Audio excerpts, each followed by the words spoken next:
Welcome, welcome. Team meeting September 30th, the last day of September. Is it really? Woohoo! Last day of September. We're already into October. You can feel it by the temperature change, and we're in the fourth quarter. You know, they just say about the fourth quarter, right? When you're in the fourth quarter, 2021 has already started. So things that you do today are going to pay off in 2021. Not that we can't do well and close out the year strong. Yeah, that's what well, here's our plan for today in our team meeting. Thank you so much for joining us. I see people jumping on. Is we want to go back because the cool thing about Mega Agent Camp this year is it gave us a platform and a spot of videos to go back. And I know some of you watched some of it. Some of you who participated are going back and watching some videos, and yet some of you didn't get an opportunity to watch of them. So I'm going to go back and we're going to look at some videos, not the whole of them, but some of them that really made an impact on me that I had some takeaway. So we're going to hear about a gentleman, Keith Cunningham, that Gary interviewed. He is the rich dad, right? And I know you've heard me talk about this in Rich Dad, Poor Dad. He also wrote a book, The Road Less Stupid, and yet he's got some really good insight on successful people. We're going to watch just a little bit of Gary's market report of watching it as well, and then we're going to finish on one of a panelist or a top producer who's using social media, events, and doing things at a high level. And we're just going to create some discussion around them.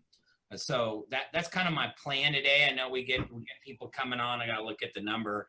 I want to jump in as well. So I'm going to toggle back and forth. If you don't like the quality of it, all I can say is tough. This is what you get. I asked Norman to do it for me, but Norman refused. He said, no, you need to do it yourself at that point. So what I'd like to do is I'd like to start out and just show you a clips of Gary interviewing Keith Cunningham to give us a little feel, and then just have some discussion. I've asked Kristen, Norman, and Keith on here to share some insight and discussion as we go back and forth between it. Listen to what he has to say about successful people and just moving forward. So I'm gonna move it here. Give me just a second, and here we go. Keith, and if you would, tell us some of the common themes that you've seen in your life for those people that succeed at a high level. You know, it's such a great question.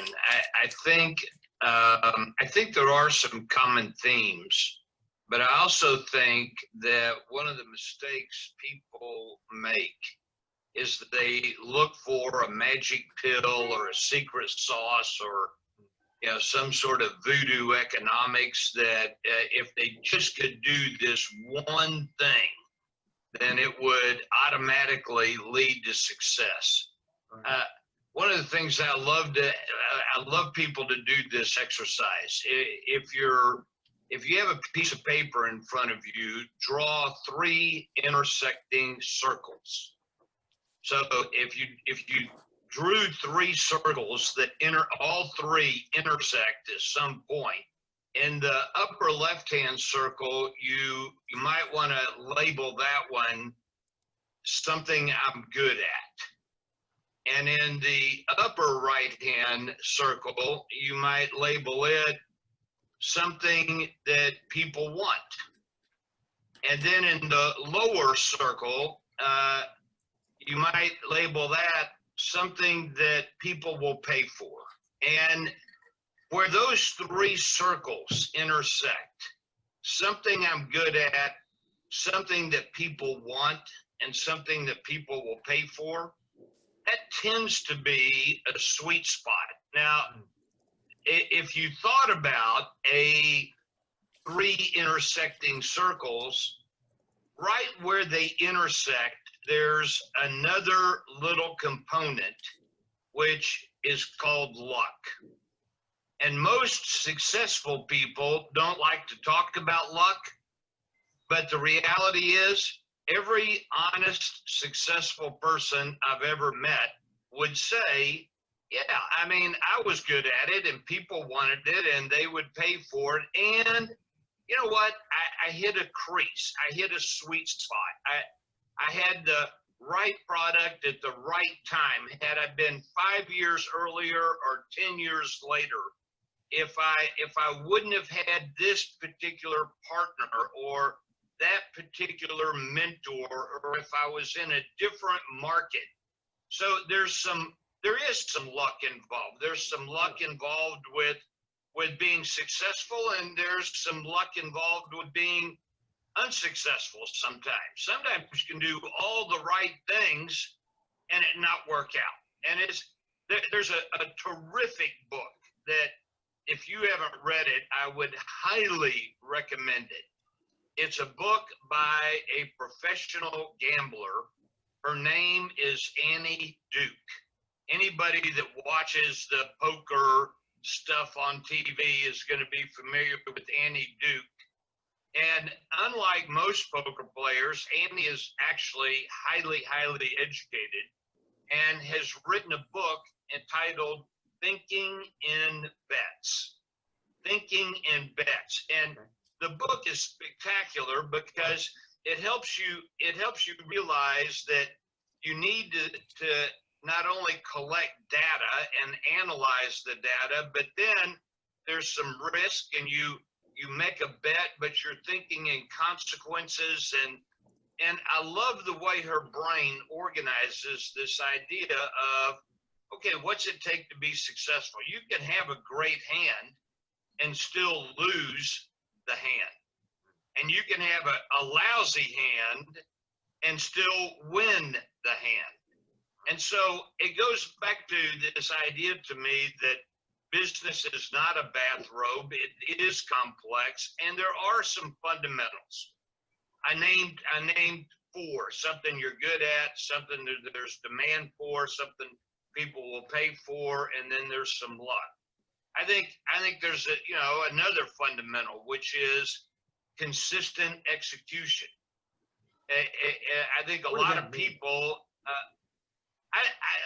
Here's what it means to me. Ordinary things consistently done produce extraordinary results. I think what most people try to do is execute on something huge for an intense burst of time, and then they don't get the instantaneous results, and so they move on to the next magic bullet secret sauce that's somehow gonna solve all their problems, as opposed to what are the ordinary, consistent things that have to get executed in order to produce. So when you and I think about something we're really good at, and you're really good at a lot of things, Gary.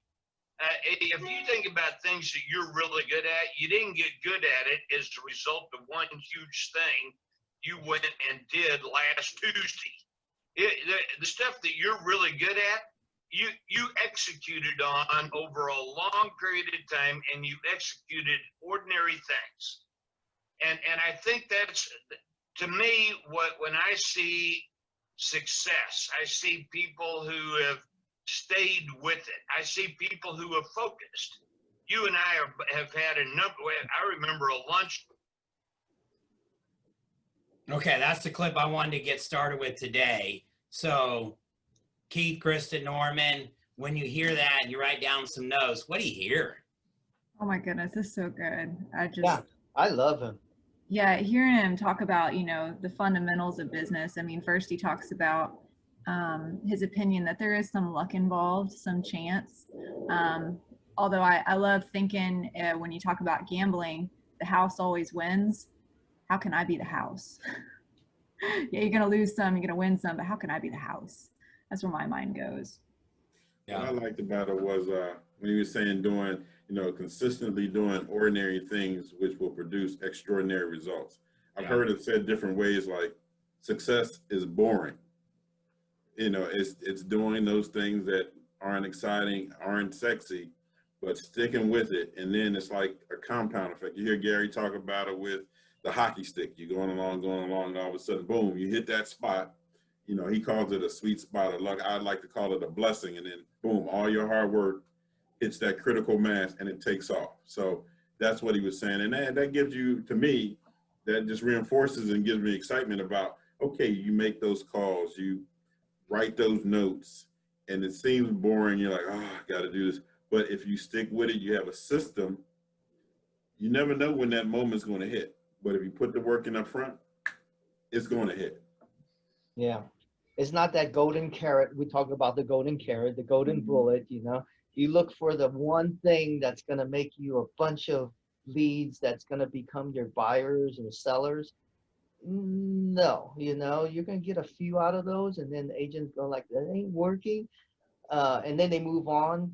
But if they would have kept on a consistent execution and keep working those open houses, and the thing that's missing that I thought that was in here is your follow-up with people that didn't become your buyers right now, you know, and then didn't become the listing right now. And you keep up with them, and then sometime in the future, you're nurturing them and they become something later, okay? But they're looking for the big things to happen right now, you know. And, yeah, I just love that.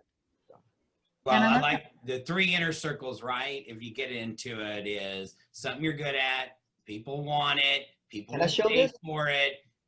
What are you good at? And people come in and they go, I want to do this, and I want to do this, and I want to do this. And no, it's getting really honed in on what you do really, really well. That's like one of the clips that we have up. It'll be social media and events, and the agent that's having great success, just all in on that. And they're like, if I'm going to do it, I'm going to be, and it's ordinary, right? And I think he makes it extraordinary because of the focus and honing in on your craft. You know, I sometimes, I like to make sports analogies just because sports make sense to me when it comes to business. And I was listening to a game the other day, and it's talking about a Hall of Famer and late in their career in baseball. I don't care whatever it is. And the announcer says, it's amazing watching a Hall of Famer late in their years, how they still hone in and they work on their craft. And they'll go every day. Here's a Hall of Famer, maybe has a year left, but they get to the field still early, and they're honing in on their craft and on hitting and being very intentional and specific. Now, they were talking about, for baseball fans, is how to hit the ball the other way, because they're later in their career, they lose on their power and their youth and their strength, and just honing in on that craft. And I think about it, how well do we hone in on our craft of something that we do really well? Do we still work on our listing presentation, buyer consultations, our videos? Do we do the things that we know it's going to create us a great amount of sales and still hone in on it? Or do we get complacent and not work on it? I hear that in him as well. Okay. Any other thoughts on that before I pivot and go to another video? Yeah, the type of activities, the type of ordinary, right? Yeah. So I'm in administration. There are a lot of ordinary things that I do, but they're not all equal. Mhm. The things that actually produce results, those are the ones that he's talking about. Those Yeah. consist of ordinary activities. The follow-up, like Norman was saying, the lead gen, it's not exciting, it's boring, but those are the things that matter. Yeah. Okay. All right, let's go to, hold on. I'm going to get this going here. Just a sec. Hold with me. Of course, that didn't work the way I wanted to. Bear with me. Technology is my friend. I love technology. Oh yeah, I love Love how you affirm that, Chad.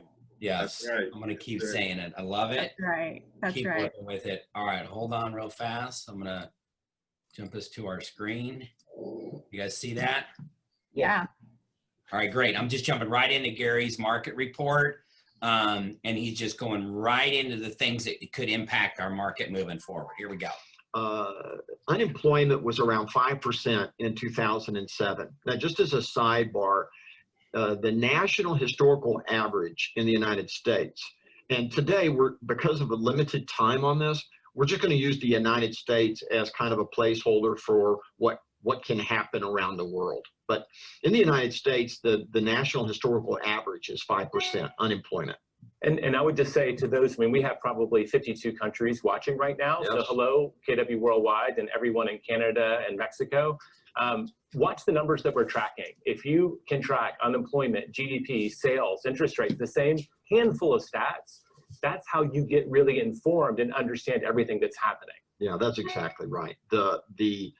As we've always said, every time we have a chance to talk about this, just follow the numbers of unemployment and GDP and ultimately inflation. But those are the three numbers. As employment goes, so goes consumption. So we'll talk about that in a second. But unemployment or employment is the first big number to look at. So in December of 7, we were doing really good. We'll look at GDP in a few minutes, and you'll see we were doing pretty good. And all of a sudden, recession hits, and we go in a short period, but about 2 years, it climbs all the way to 10%. Okay. Now I'm going to stop right there, and I'm going to look at the left graph and point out that it took 2 months to go from 3.5 to 14.7. And in the history of recorded time, this has never happened that quickly before. Truly unprecedented. It's unprecedented. So if you go back over though, so understanding that you're in unprecedented times is an absolute.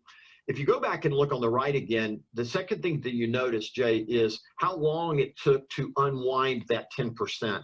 So if you look down at the bottom, you'll notice that from 09 to 12. So we're talking about a little over 3 years to get back to 7.5%. And it wasn't until 2016 that they got back to 5. Right. It took 7 years from the peak to get back to normal levels of unemployment. And I mean, we knew that was kind of a slow recovery, right? It wasn't a red hot recovery, but that's 7 years. Yeah. And it's not normal for you and I to try to make predictions per se, but if we were asked to make one, we would both agree that the most likely scenario is if this takes a while to unwind.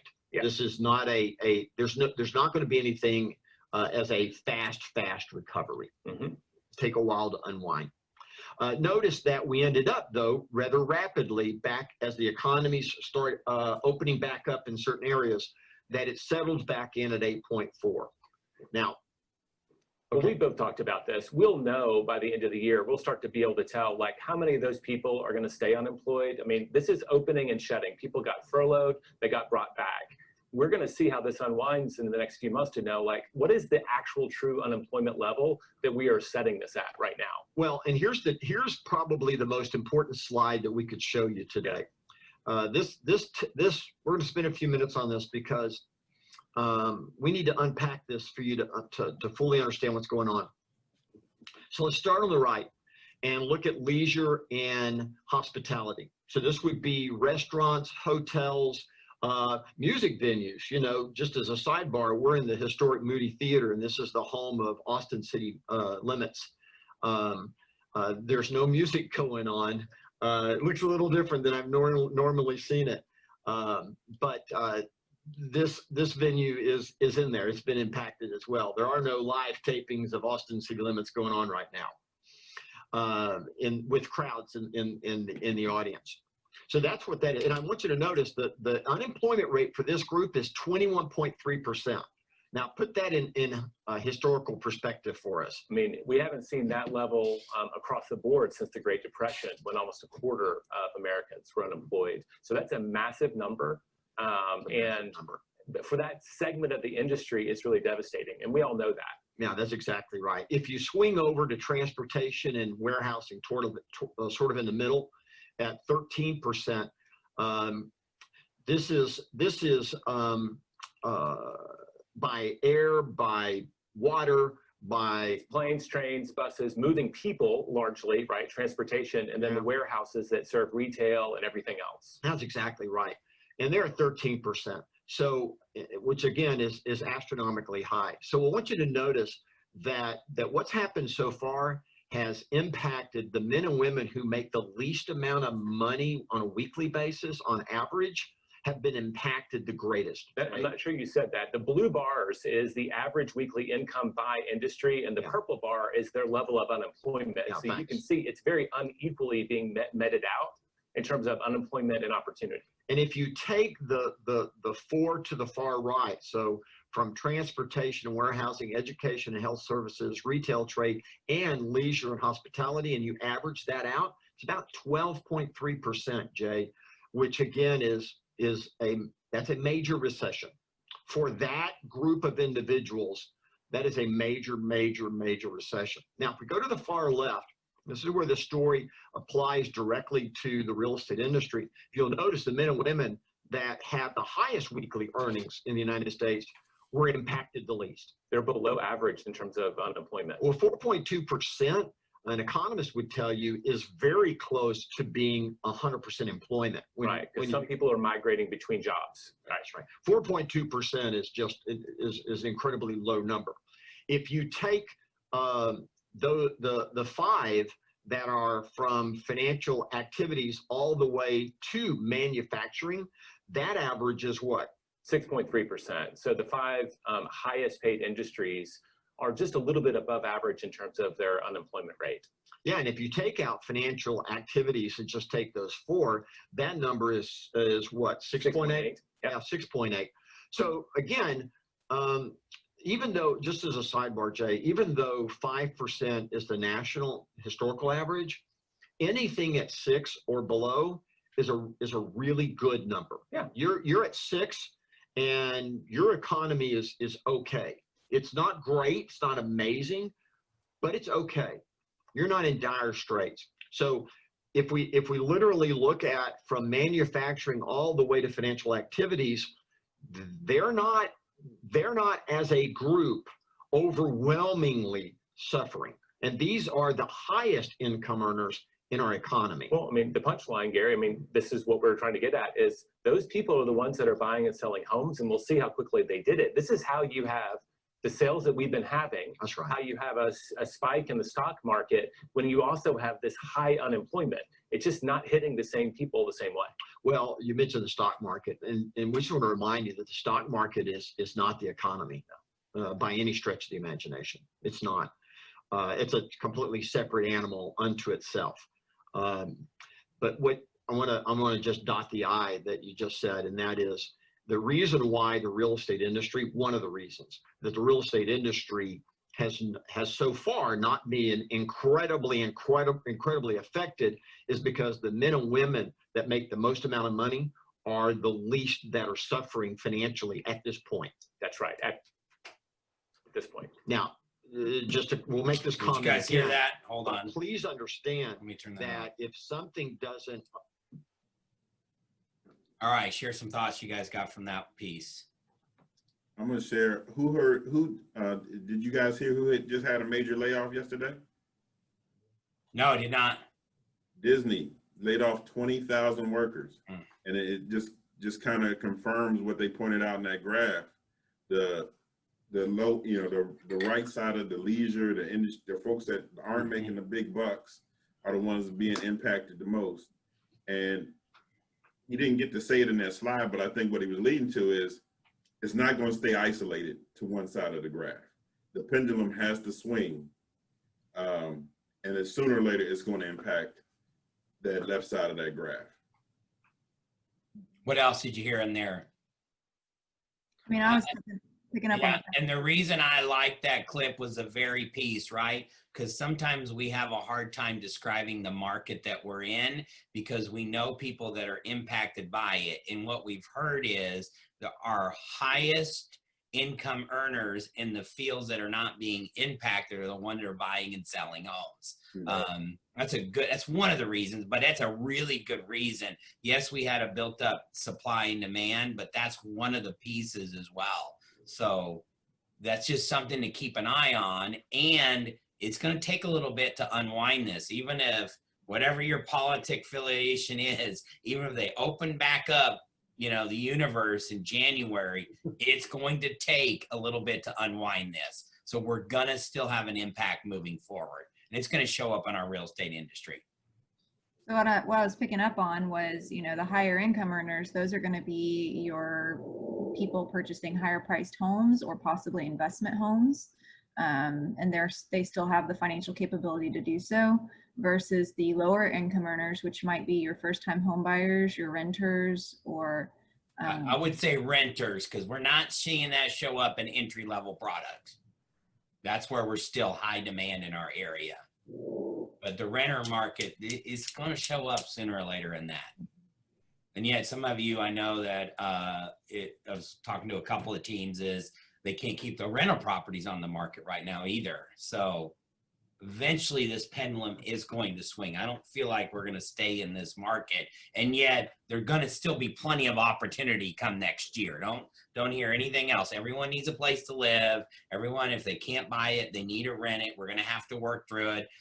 Certainly, if you've been in the closed Facebook group, you're seeing fraud be more than ever when it comes to documentation. So if you're renting a property, you're doing anything, please pay attention to what's out there. Follow us on the closed Facebook group. We've had some great discussion in there. There's another value add why you guys need to be in part of that is paying attention, because I'm not out there actively renting properties. I'm my own, right? But I have tenants in there, and yet pay attention to that group because there's some good stuff that we're sharing. Okay, anything else from a market report? Remember, I'm just showing you a glimpse. If you have your registration for Mega Agent Camp, I'd encourage you to go back and listen to that again. How do we include that in a listing presentation? How do we make sure that we're knowledgeable and we keep it? And I think what Gary Keller was saying, yeah, we're looking at a national, we're looking at Canada, but what we really need to pay attention is to unemployment rate. It affects it. He also said pay attention to the GDP is another thing as well, and inflation. Those are all indicators, but look at it locally. That makes you become more of an expert. Right. The other thing I would say is, if you look at that, you know, don't get complacent. Don't think it's going to always be like it is right now, where, you know, deals are just coming in. The pendulum has to come back. So don't take your foot off the gas, especially going into this fourth quarter. A lot of times people say, you know, it's going great, I'm going to ease up. If anything is, you need to put your pedal to the metal to get ready for the looking ahead to the first quarter. Get as many properties listed with you. Secure those contacts, those relationships, so you can kick off 2021 strong. Yeah. So that's what I got out of that. Yeah, I think the more seasoned agents are gonna know this, and they're gonna be lead generating through the, you know, this time. But our newest agents, I worry about y'all a little bit, because you're sitting back. You know, you're not doing, you know, your lead generation right now, and you're gonna wait for. I don't know if I would say new, because we actually have some agents that have joined our company or jumping in and doing what we're doing. But we also have a group that is just kind of going, I'll wait and see, do I want to do this? And if you're not doing the activities, right, that's why I led off with Keith Cunningham. If you're not doing the consistent activities, what you're good at, what people want, what people will pay for, real estate people will pay for. Representation, meaning that consumers that use agents is an all-time rate, by the way. I mean, people are not going alone in this, and especially millennials. You go, well, they have all the access and they get to Zillow. They will get representation. And yet the divide is going to get bigger. People are doing the activities, doing the right work, lead generating, do what's good to them, being knowledgeable on the market, and then people are just going, I hope a deal falls in my lap. There's not going to be any deals that fall in your lap. It's too competitive. So go get your unfair share. Yeah, I got where it's not. If I'm a new agent getting in, man, you've entered this into a great time. Get into Command, do your database. I mean, I've been talking to some top producers, and they said to us is, you know what? I need to really spend some time and get into Command. I get the platform and the vision is coming. I don't know if you saw, but Zillow made an announcement this week. Anybody see what Zillow put out there? Oh, I saw that. Brokerage. Yeah. Starting a brokerage. Yeah. So instead of feeling like, oh, here comes Keller Williams and they're pushing Command down our throat, no, this is a platform. It's for all of us to join together, right? And this platform is going to be able to compete against the Zillow. Redfin is a competitor in technology. Oh, guess what? Rocket Mortgage, all that, they're going to be getting into real estate business as well. This platform is what we're going to do to compete in this industry. So get in and do it. You know, Keith and I were sitting down with a recruit, right? Another agent that happened to be from RE/MAX, and she sat through a quick little presentation. And Keith, what did she say? A couple times. Norma was there. This is user friendly. Yeah. Command is user friendly. Yeah. We just got to get in there and use it. And we get there's going to be some frustration with the compliance and commission piece. And yes, we went into that fast. And I know the closing of the month, we have some of that. just bear with us. We're here to partner with you, but this is a platform that's going to keep us competitive moving forward. All right, any final thoughts before I go to our next one? This was my favorite interview with the top producer. I don't know why this one gravitated to me or, came to me, but I certainly liked it. So I'm going to kick this over. Jason Abrams is leading this one. Hey everybody, we're back. Jason Abrams, and I'm here with Eric Brosart, Scottsdale, Arizona. Eric, how are you? Good to be here. Thanks for having me, Jason. It's an honor to have you here. So let's just get right into it. First of all, congratulations. In getting ready for this thing, I looked back at the last 12 months year to date, and we're talking $1.1 million in GCI as an individual agent. Eric, congratulations on all your success. Thank you. Thank you. Okay, so give me a couple of examples. What are some of the different things you do? So one of the biggest things that I've had a lot of fun with is doing what I call a Mr. Whatever It Takes video. And so I call myself Mr. Whatever It Takes. It's my slogan. It's my thing, and I love it. And I try to create fun and exciting, funny videos that I can send out to clients once every year. And it's a really fun thing because I can send it out and I'm not bragging about how many homes I've sold. I'm not telling them how cool I think I am or how successful we are. I'm just being fun. And it's a cool little tag that I can send out to people once a year, and it gets fun comments, and it's cool. Well, so I've seen a couple of these. First of all, here's what I love about the idea. People do business with people they like. And one of the reasons that you see giant companies running commercials is to move emotionally closer to the consumer. And what you said is, I'm going to make a commercial, not for the masses that I don't know, but for the people that I do know that I'm already in emotional proximity with. In one of them, you're sitting at this restaurant, you get a phone call, they say, we need to do business. You say, good thing I'm Mr. Whatever It Takes. I'll be right there. And then you go and jump out of an airplane to get to their house? I like to be fun and creative and create this imaginary experience for the client that they're getting Mr. Whatever It Takes. Well, had you ever skydived before, or was that your first time? I had gone once, and then I threw on the tuxedo and I got out and I did it. It was a little bit more tuxedo on. Well, and then I saw another one where they're like, we need you right away. What kind of car were you driving in that one? I was in a brand new James Bond Aston Martin. It was incredible. I mean, you're like, the next thing I know, you're like dodging and weaving at 100 miles an hour in this James Bond car to fly into and you jumped over the car. I found myself laughing the whole time I was watching it.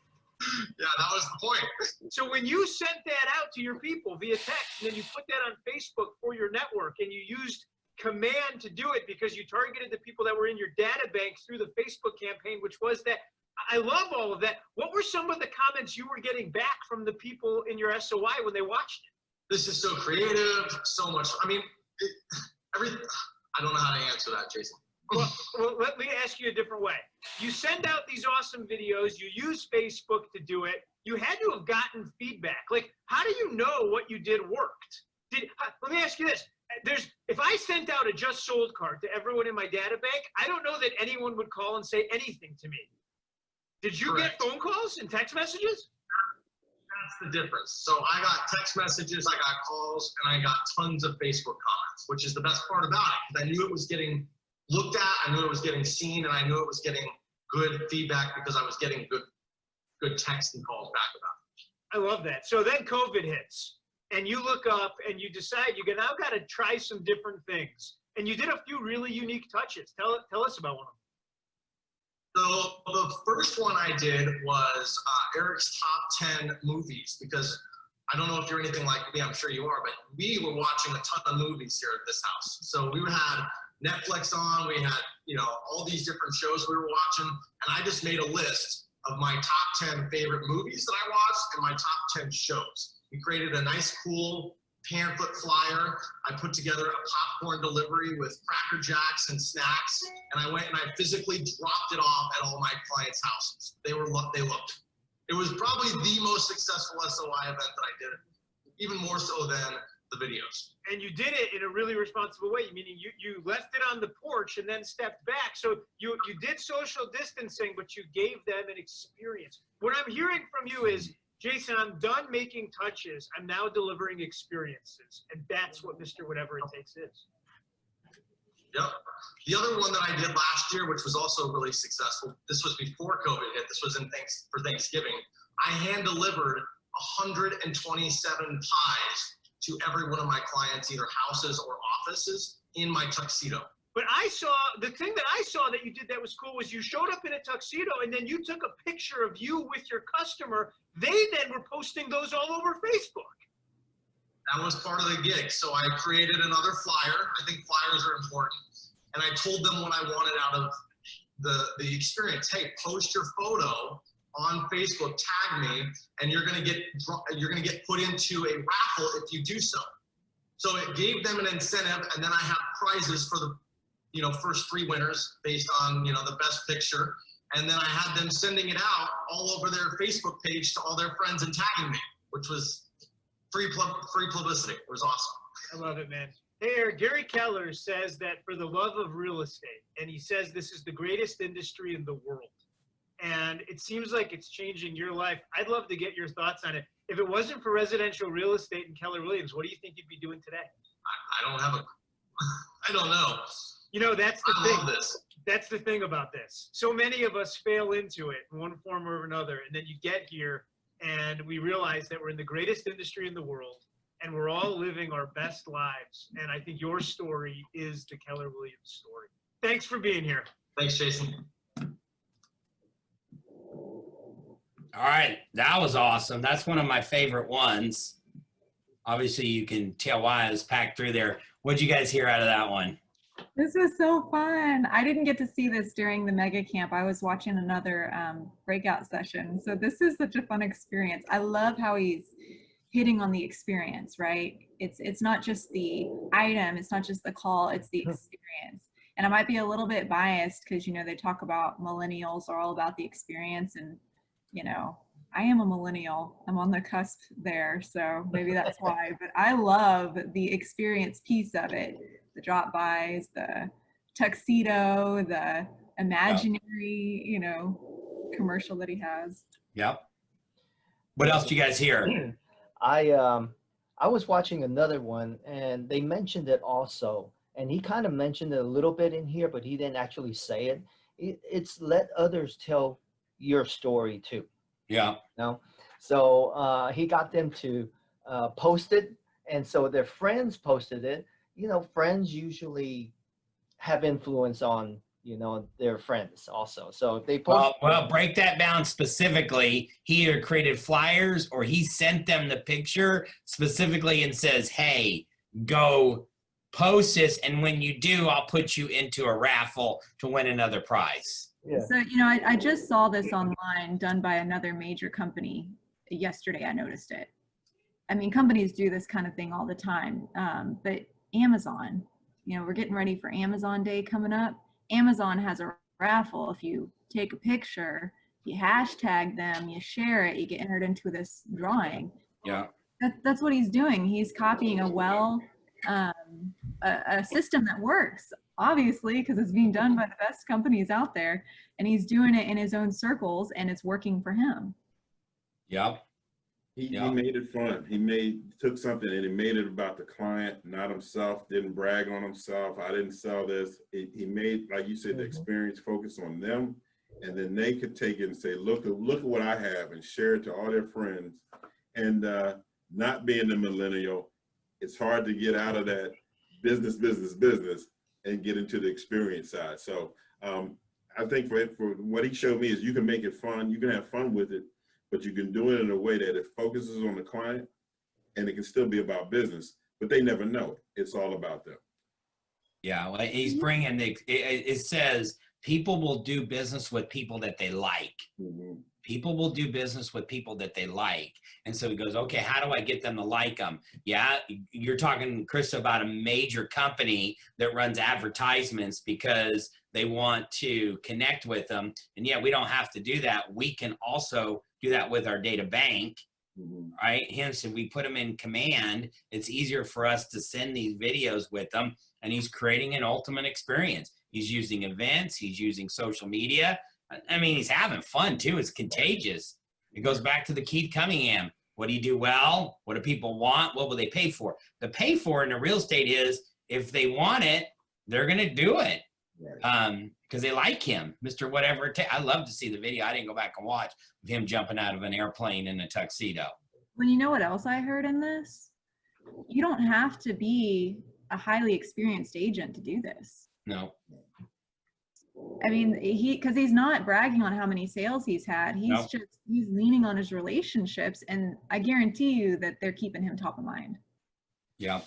Yep. All right. Very good. All right. So last question for you guys, and we'll wait for our partners to jump on here as well is, so you guys all have a Mega Agent Camp. It's a library. So if I paid for that, I think Mega Agent Camp is not over, right? Your content is still there till November 15th. If you were to tell them, go back and watch this, what would be the one thing that you would tell them is, obviously I showed my highlights, I could show more, but what would you go back and encourage people to watch? There was a Josh and Abrams interview together. That Yeah. was good. All right, what were your takeaways? There was a lot in there. Videos. The times are changing. I don't know, man. It was just. Well, I'll tell you something. I don't know if it was in that. It was in that interview. Facebook Live, 800 million people. That's I right. said 800 million people tune in daily to Facebook Live. Mhm. Where else can you get that kind of eyeballs? Yeah, and 50% of them are up for grabs, you know. So Yeah, do yeah. your grabbing. Do your grabbing there. Yeah. Okay, that's a great one. Keith, what do you got? I got two. The wealth building discussion with the four investors, they just did it. And Yeah. they had a vision. They didn't let money stop them. Yeah. If you have a vision and you have knowledge, the money will find you. You'll find the money. And Yeah. you can fund it. So definitely worth watching. Yeah, that was a great way. What was your takeaway? There was one thing. They said in that one? What's the first thing you should do when you're thinking about your wealth? You remember? Know your net value. Know your net worth. Yeah. And do it every month, even if it's negative. Know where you are so you can know where you need to go. Yeah. So that was the It key. was awesome. The second one was the one thing with Papasan and the guy from the one thing. I never Jeff know. Woods. Jeff Woods. Yeah. Just getting to the point where you're just so granular on what your one thing is. Yeah. And people are talking about lead gen. He's like, smaller, get smaller, get smaller, to the point where you can't check your email until you've made one contact. Yeah. And just getting to that point of granular thought with your intentionality, how much, again, the boring things, but if you have that intention, you stack them up, Yeah. you get momentum. Yep. Consistency over time wins every time. Yep. All right, Krista, what do you got? So the two that just first come to mind, because there was so much content, was Tim Ferriss, which was in the Gary Keller's first session, I believe. I think it was the first session on the first day. He was at the very end of the session just talking about being aware of yourself and aware of your kind of stress cycles and emotional cycles and how that affects the results of what you do. Yeah. And the people around you. And then the second one I'd recommend is the Script Off. I did not think I was going to like the Script Off, and I tuned in on the second day. I was like, yeah, I might as well see what's going on. You know, I'm doing this mega camp thing, and it was so fun. I got into it, was voting for people, and the takeaway was, you know, it's just good to hear what our top agents are using when they talk to their clients for common objections. So it was just fun. Awesome. All right. Great discussion. I think we have access to that. We'll keep continuing to throw a couple of videos out there as well, just kind of moving forward. The content was heavy. People always ask us, hey, are they going to do family reunion? Are we going to go back into person for events? And what I'll tell you is we'll probably move toward a physical event, but it'll have this type of platform to record classes. Go back and watch it. So it'll still be virtually and give the access. Because at one point they had 40 what they call impressions, 40,000 people that were watching this at one time. Can't do that in a physical location. And yet, I don't know about you, I'm ready to go to a physical spot and hang out with people. Some of you are like, I don't want to hang out with you. Well, that's kind of the way I'm equipped. So we're going to have both of these, right? It's going to be a virtual presence, but it's going to be physically enhanced. So be looking for that. And I would say family reunion, which is scheduled for Las Vegas. I would tell you, if you'd ask me, nobody's written this down. I'm just giving you a perspective. I think it would be in place. I'm Okay. hoping it's going to be in place. Yeah. Me too. All right, let's change gears here a little bit, and let's hear what we have Dale and see what he has to share with us. Well, good morning, everyone. So want to talk a little bit about the current market conditions. As you all know, if you're making offers for buyers, that a lot of times we're in a competitive situation, and buyers may have to come and make offers at full price or potentially over full price. Yeah.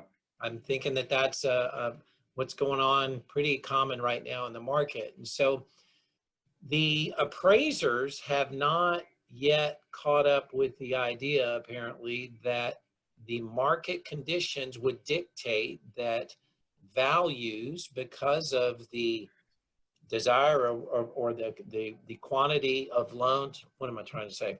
Let me back up. Appraisers are not taking into account that there are multiple offer situations. So you as an agent, in order to justify maybe a price that's a little above asking, need to do some work and see that you can provide that appraiser with these multiple offers so that they can take into account that this property, because of the demand for some of these homes, would dictate that prices are going up, because they do the same CMAs that you all do and look at past sales. And if past sales don't indicate that, they need some type of proof or documentation to help support a higher dollar amount. So the idea that we're just going to ride in, we're going to have our amendment, and well, if it doesn't appraise, well, my people can back out. It doesn't really do your people any good if they want the house. So let's see what we can do to provide any documentation to support that it is multiple offers. We're seeing things that come in. We're offering more for the house than the listing price, but we're also kind of offsetting some of that by asking for seller contributions. So get the documentation. Secondly, with the refinance business and the volume that's going on, purchase business high, don't schedule your closings at the end of the month. Avoid the end of the month with the title companies. If you were to close at the middle of the month, I see Krista giving me a thumbs up. It makes her job easier because you guys want to get paid, but also it will allow the lenders and the title companies to be able to do a better job of getting your clients those closing documents in advance instead of last day, last night before closing, or even, a couple hours prior to closing. And so we're just wanting to streamline and make a much more smooth closing for you. So yes, they're going to bring a couple of extra days of interest to the closing table by not closing at the end of the month, but the transaction is going to be smoother. They're not going to be rushed at the end of the transaction. It is going to make them, if you're into social surveys, they're going to give you a better social survey because the transaction at the end was not so rushed. Mm-hmm. Yeah, we agree. I didn't pay Dale to say that. Yeah, I think somewhere in our industry we've learned is, close at the end of the month because the interest rates, it really doesn't buy you that much. Dale can correct me if I'm wrong. It's a little bit of extra money that don't mean less or extra money you have to bring, depending on what time of the month. And yet you put such a strain, title companies, market centers, other agents, and the service you provide. We just don't believe it's worth it. Sure. One other thing to take into account is all of the people that you've lined up for movers and deliveries and everything else. They're also much more busy at that time of the month because everyone else is competing for their schedule. So this may help the whole transaction go much smoother. Yuyi, with her concierge service and setting up utilities, those are going to be more likely done on time if we're not competing with a bunch of other potential clients. Yep. Okay, great. Thanks, Dale. Thank you. Moving on to Reliance. Speaking of concierge service, Yuli, go ahead. Thanks, Dale. Okay, I'm Yilin from Reliant and Mover Concierge. Okay, just give me your story how I connect people. Okay, like Monday night, Bernadette just texted me. She has a client need to connect electricity.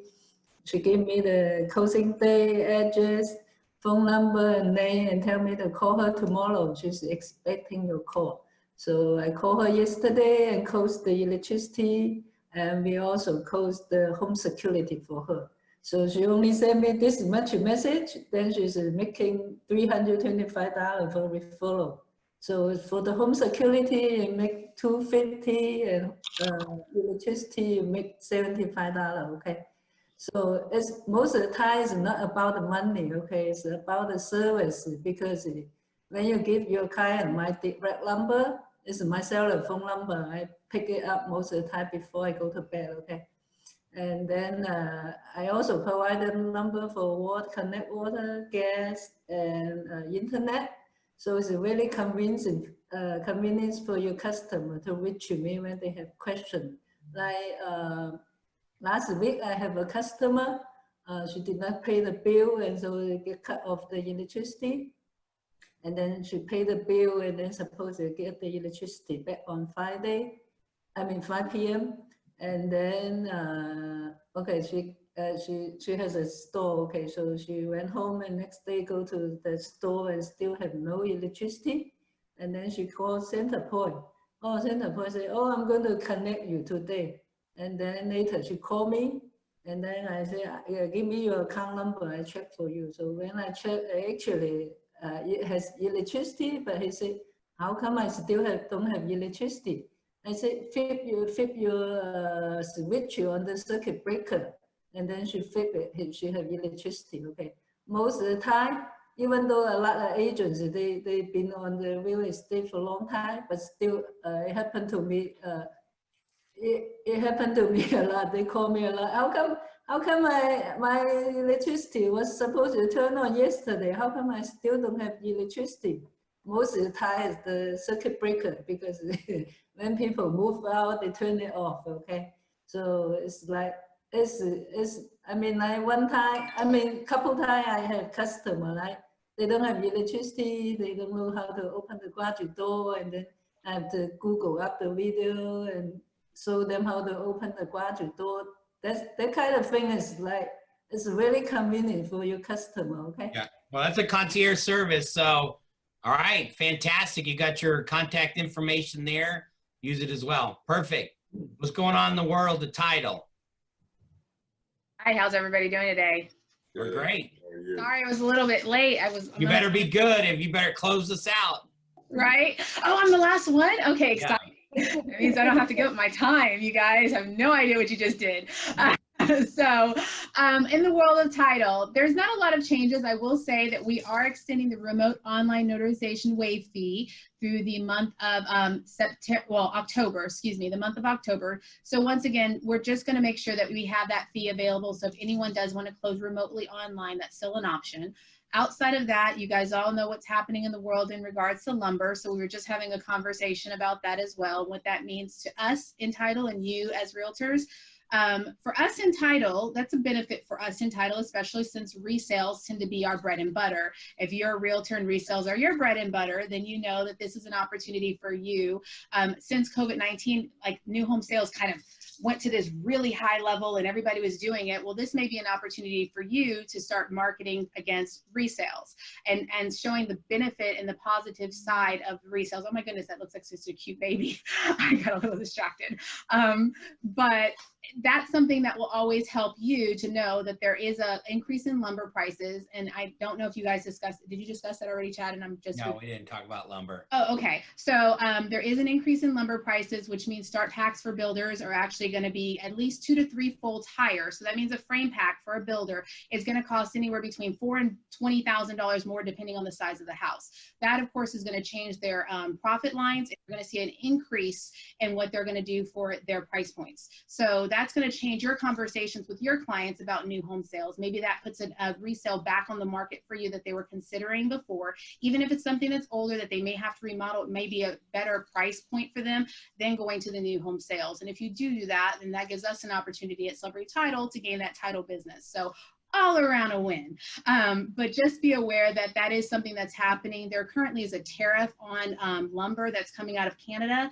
If they could remove that tariff, which I know that's something that's on the table right now within the government, then what will happen is that will open up the availability for lumber to be imported from Canada at a lower rate, which will then change the market. Because currently our American market is where it is because it's a supply and demand. With COVID-19, they're not actually they're lowering the lumber companies are lowering the amount of employees that are actually on staff, and with that the demand is there, but the amount of employees that they have to produce is not. So that's how the actual increase is happening. So just be aware of that. That's something that may help you as a realtor in having conversations with your clients. It helps us in title because it gives us an opportunity to gain your business for resale, hopefully.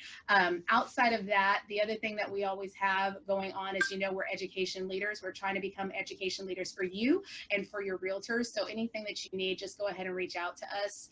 The other thing that I wanted to talk about is title consultants. So I'm gonna be real quick, I promise you. I know that I'm going really fast, but Celebrity Title is valuing ourselves, that our salespeople are not just salespeople, we're actually title consultants. So the information I just gave you is information that our actual salespersons have as well. We discuss real estate, we discuss mortgage, we discuss insurance, we discuss warranties. We have these conversations with vendors because we want to actually be a go-to person for you. So if you have questions or you're thinking that you may know something and you're not really sure, hopefully you can reach out to one of us and we can have these conversations, or at least gain that knowledge from you or give you knowledge, one or the other. If we don't know the answer, we're going to find it out. So that's probably what I have to talk about right now. All right. Okay, fantastic. Any Key, Norman, Krista, any final shots? Nice job tying it back to the economy. Now, Chad did talk about the economy, so you had a nice tie and way to save it. Yeah. Okay, way to save me coming in late. Awesome. Well, I appreciate you guys. Thank you so much. Remember, everyone needs a place to live, right? If we can't sell it to them, we can rent it to them. So there's always an opportunity out there, and competition is going to get stiff. We got babies we got to feed. So let's get up. Let's go to work and do the activities that matter. All right. Take care. Thanks, guys. All right. Bye-bye.